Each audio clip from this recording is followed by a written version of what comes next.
네, 그래서 제가 이 이야기를 쭉 들으면서 한 10개 정도 스터디를 하셨는데 선생님께서 거의 다 운영을 하셨잖아요. 운영을 하시면서 어려운 점은 없었나요? 오히려 스터디를 관리한다고 본인 시간이 많이 뺏겼을 수도 있을 것 같은데.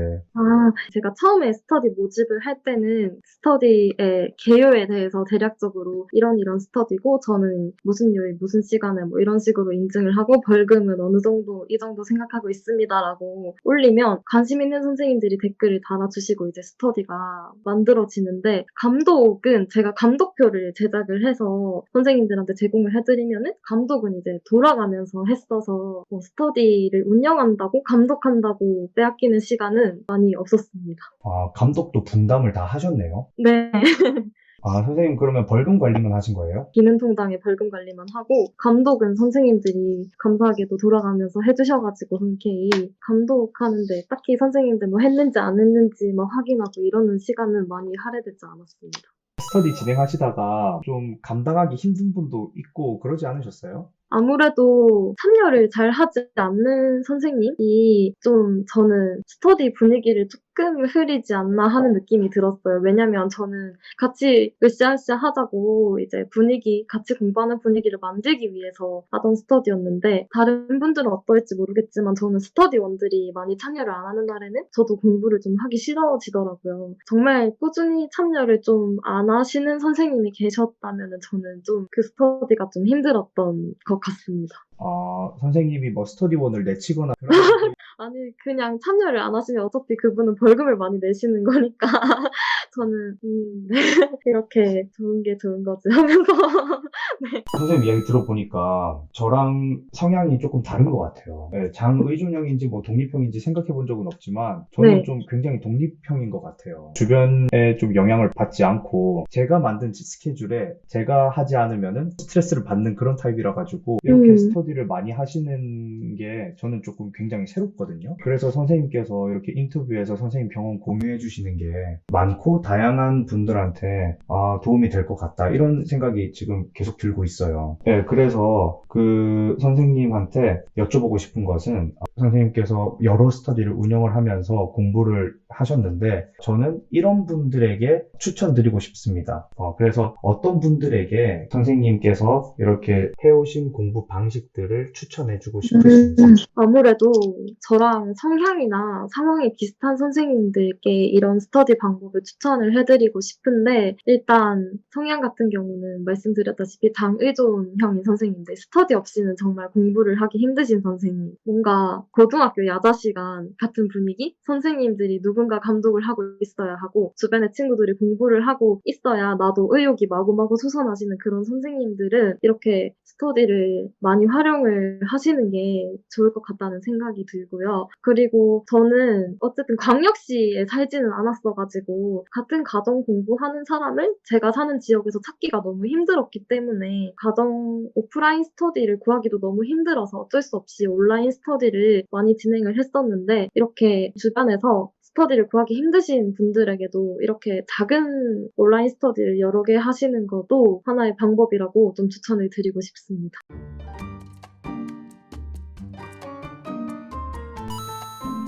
초수 때 자신이 부족했다라고 생각이 되는 점이 있으시다면은, 소수 때 부족했던 것은 제가 하고 싶은 공부만 했던 것? 그래서 상대적으로 전공보다 교육학이 재밌어서 사실은 교육학보다 전공이 훨씬 배점도 크고 양도 많았기 때문에 비중을 많이 뒀어야 하는데 저는 소수 때는 교육학이 너무 재밌어서 하루에 만약에 10시간 공부를 한다면 5시간을 교육학, 5시간 전공 이런 식으로 좀 비효율적인 공부를 좀 입맛대로 하는 공부를 했던 것 같아서 좀 취향대로 제 입맛대로 공부를 했던 것이 좀 아쉬웠습니다. 초수 때도 스터디 이렇게 많이 하셨어요? 소수 때는 이렇게까지 많이 하지도 않았고 제가 스터디를 운영을 할 생각도 잘 안 했고 이미 만들어져 있는 스터디에 주로 들어가서 공부를 했었습니다. 초수 때 교육학이 어떤 부분이 그렇게 매력적이시길래.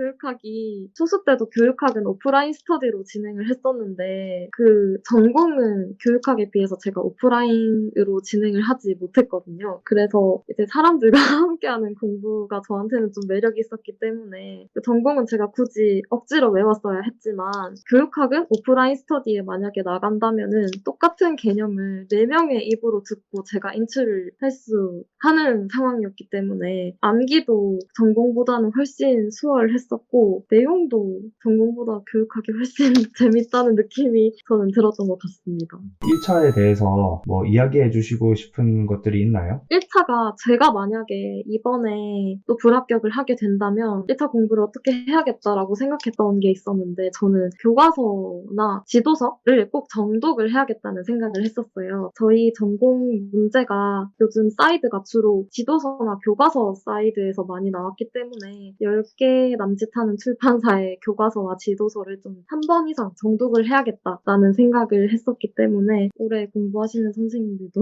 교과서 정독은 꼭 하셨으면 좋겠습니다. 그래서 만약에 수험 생활이 길어지고 있다. 그리고 그 네. 원인이 어딘지 잘 모르겠다. 그런데 남들이 읽는 뭐 전공서는 내가 잘 읽었다. 이렇게 생각이 돼서 좀 답답한 마음이 드신다면은 교과서랑 네. 지도서 부분을 한번 봐보는 것도 환기도 되고 괜찮은 방법이 될 것 같아요. 훨씬 그림도 많고 읽기도 수월하니까 그냥 잠깐 식힌다는 생각 갖고 교과서 한 권씩 정독을 하시면 좋을 것 같습니다.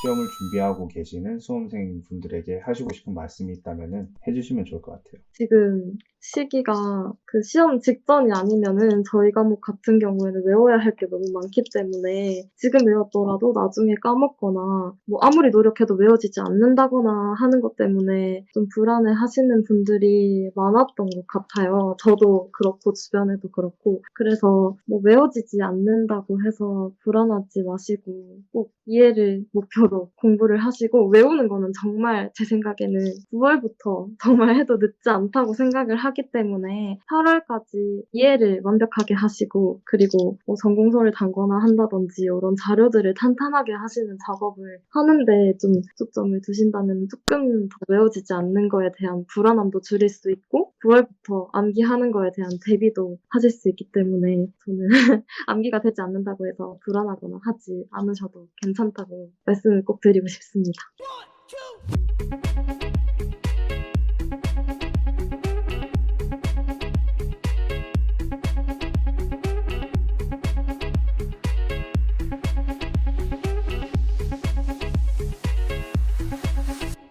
성향 말씀하셨는데 선생님 MBTI 여쭤봐도 돼요? ESFP입니다. 선생님의 성향이 이해가 더 잘 되는 것 같습니다.